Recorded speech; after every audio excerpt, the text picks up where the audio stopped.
ఈరోజు సాఫ్ట్గా స్పాంజీగా ఎంతో టేస్టీగా ఉండే గోధుమ రవ్వ దోశను తయారు చేసుకుందాం. దానికి పర్ఫెక్ట్గా మ్యాచ్ అయ్యే ఒక చట్నీ కూడా చూద్దాం.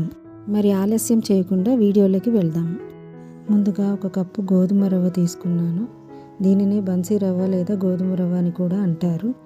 దీనిని 2 నిమిషాల వరకు వేయించుకోవాలి.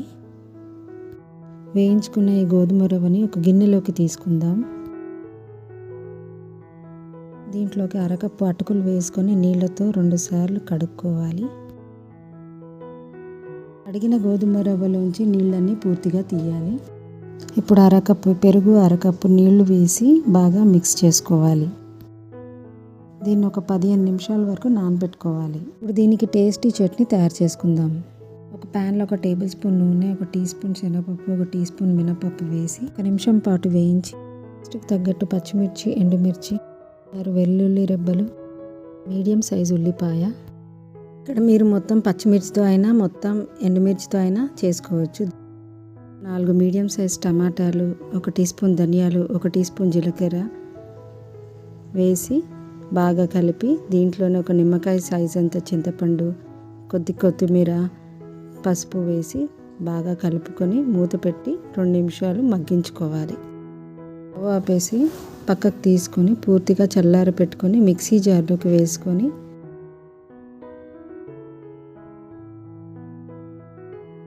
సరిపడా ఉప్పు, అరకప్పు నీళ్లు వేసుకొని మెత్తగా రుబ్బుకోవాలి. పచ్చడి కొంచెం చిక్కగా అనిపిస్తే నీళ్లు కలుపుకోవచ్చు. ఈ పచ్చడికి మనం తాలింపు పెట్టుకుందాం. తాలింపు కోసం 1 టేబుల్ స్పూన్ నూనె వేడి చేసి అందులో ఆవాలు, జీలకర్ర, వెల్లుల్లి రెబ్బలు, ఎండుమిర్చి, ఇంగువ, కరివేపాకు వేసి ఈ తాలింపుని చట్నీలో వేసి బాగా కలపాలి. అంతే, మన టేస్టీ చట్నీ రెడీ. దీన్ని మనం పక్కన పెట్టి దోశ తయారీని చూద్దాం. గోధుమ రవ్వ బాగా నానింది. దీన్ని మిక్సీ జార్లోకి వేసుకుందాం. దీంట్లో మన రుచికి తగ్గట్టుగా ఉప్పు, అరకప్పు నీళ్లు వేసి మెత్తగా రుబ్బుకుందాం. దీన్ని మనము ఒక గిన్నెలోకి తీసుకుందాం. మనం 1 పావు స్పూన్ వంట సోడా వేసుకొని బాగా మిక్స్ చేసుకుందాం. నేనైతే 1/2 కప్పు నీళ్లు కలుపుకుంటున్నాను. పిండి కొంచెం చిక్కగా ఉంది కాబట్టి దోశ పిండికి ఉండే కన్సిస్టెన్సీ వచ్చేలా కలుపుకోవాలి.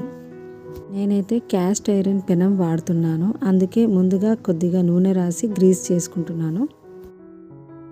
ఇప్పుడు మనం రెడీ చేసుకున్న పిండిని పెనంపై వేసి పలుచగా పరచాలి. తర్వాత చుట్టూ కొద్దిగా నూనె లేదా నెయ్యి వేసి మూత పెట్టి ఒకవైపు కాలనివ్వండి. ఆ తర్వాత తిప్పి మరోవైపు కూడా రంగు వచ్చే వరకు కాల్చుకోవాలి.